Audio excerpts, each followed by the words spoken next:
Welcome to Luca is a Billionaire, where the only thing I invest in is your answers.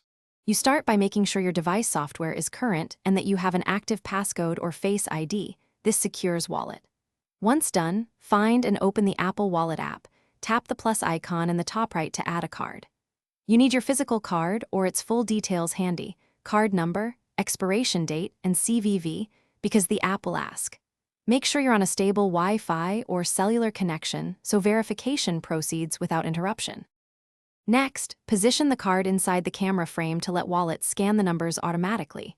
If scanning fails, tap Enter Card Details manually and type them in. Once the card is entered, verify the billing address and accept any card issuer terms. Those steps authorize adding the card to Apple Wallet. Then choose whether to make this your default card and enable Apple Pay for purchases. These choices control which card pays first and how you'll authenticate transactions. To finish, follow the issuer's verification method, receive an SMS code, email, or verify inside your bank's app, and enter that code into Wallet. Once Wallet shows the card as verified, tap Done.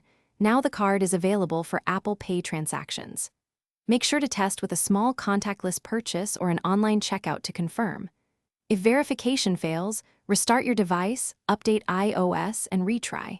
If problems persist, contact your bank, because some cards. Thanks for watching and please subscribe. It's the best investment you'll ever make.